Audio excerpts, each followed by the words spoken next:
పిల్లలు ఈరోజు దేవుని వాక్యము ఆత్మ సంబంధమైన ఆహారము. దేవునికి స్తోత్రం.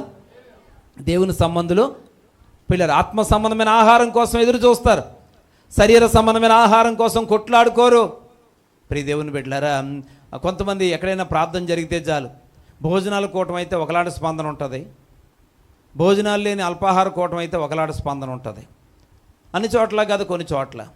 పిల్లరా, అలాగే వాక్యం జరుగుతున్నప్పుడు తర్వాత భోజనాలు ఉన్నాయనుకోండి, ఎంత త్వరగా ముగించేయాలో బలవంతం చేసి ముగించేయాలని ఒత్తిడి తీసుకొస్తారు. ఆ తర్వాత భోజనాల మీద ఉన్న మక్కువ ఎంత అంతా కాదు. పిల్లరా, వాక్యం విన్న తర్వాత భోజనాలు చేస్తే ఆ భోజనంలో ఏ లోపాలు వచ్చినాయో దానికోసమే మాట్లాడతారు, కానీ ఆ వాక్య సంబంధమైన విషయాల్లో గురించి అసలు మాట్లాడరు. ప్రియ దేవుని బిడ్డలారా, అలాగని ముందు భోజనం పెట్టి తర్వాత వాక్యం చెప్తే ఇక్కడికి వచ్చి పడుకుంటారు.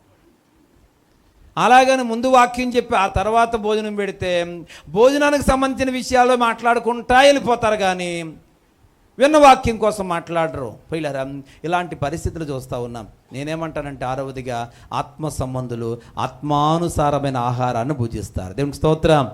హల్లెలూయా.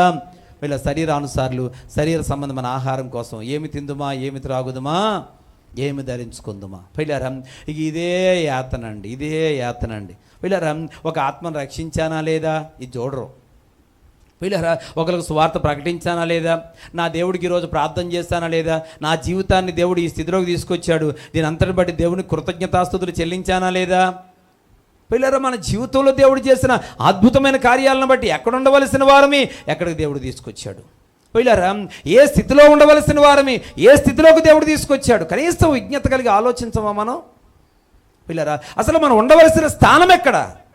దేవుడే కనుక మనకు పట్టుకోకపోతే, మన చేయి పట్టుకుని ఆయన లేపకపోతే ఈరోజు సమాధిలో ఉందమో, లేకపోతే ఎటువంటి దుస్థితిలో ఉందమో, ఎటువంటి పేదరికంలో ఉందమో, ఎటువంటి దిక్కుమాలిన పరిస్థితిలో ఉందమో, ఎంత భ్రష్టులం అయిపోదమో, లేక త్రాగుబోతులం అయిపోదమో, తిరుగుబోతులం అయిపోదమో, వ్యభిచారులం అయిపోదమో.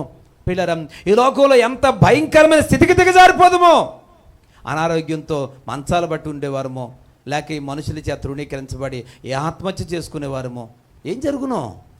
కానీ ఈరోజు మన రక్షకుడైన యేసు ప్రభు చేయి పట్టుకొని నిలబెట్టాడు కనుక ఈరోజు మనం ఈ స్థితిలో ఉన్నాం. కనుక ఇప్పుడు మనం ఆతృత పడాల్సింది శరీర సంబంధమైన ఆహారం కోసం కాదు, మనల్ని జీవింపచేసే ఆత్మ సంబంధమైన ఆహారం కోసం ప్రాకులాడాలి. ఆనాటి ఇశ్రాయేలు ప్రజలంట దేవదూతలు తినే మన్నా అనే ఆహారం తిని కూడా చచ్చిపోయారట. వాళ్ళెంత ఎలాంటోళ్ళో చూడండి. దేవునికి స్తోత్రం.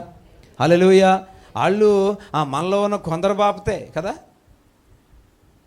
ఇది ఎంత ఘోరమైన విషయం అండి. దేవదూతలు తినే ఆహారం తింటే సావరట, సావులేని ఆహారం తిని చచ్చిపోయారు వీళ్ళు. వీళ్ళరా, అసలు ఆహారానికి ఉన్న వాల్యూ కూడా పడగొట్టారన్నమాట వీళ్ళు. వీళ్ళరా, ఈరోజు నీచమైన స్థితికి దిగజారిపోయిన వారు కొంతమంది ఉంటారు. నీ జీవితంలో దేవుని వాక్యానికి ప్రథమ స్థానం ఇవ్వు. హల్లెలూయా. వాక్యం నాకు తెలుసులే, ఏ మాట చెప్పినా కానీ ఇది నాకు తెలుసులే అన్నట్టుగా పెట్టకూడదు ముఖం. దేవుడు ఈ వాక్యం ద్వారా నాతో ఏం మాట్లాడతాడు, ఈరోజు పరిశుద్ధాత్మ దేవుడు ఏ సంగతిని నాకు బయలుపరుస్తాడో, ఇందులో నేను పాటించాల్సిన విషయం ఏ విషయాన్ని దేవుడు మాట్లాడతాడో అని ఆశ కలిగిన వారికి మనం ఎదురు చూడాలా. దేవునికి స్తోత్రం. అంతేగాని ప్రతి విషయంలో పిల్లరా దేవుని వాక్యాన్ని తప్పు పట్టేటువంటి వారిగాను, లేక దాన్ని నిర్లక్ష్యం చేసి శరీర సంబంధమైన వాటి కోసం ప్రాకులాడే వారిగాను మనం పరిగెత్తకూడదు.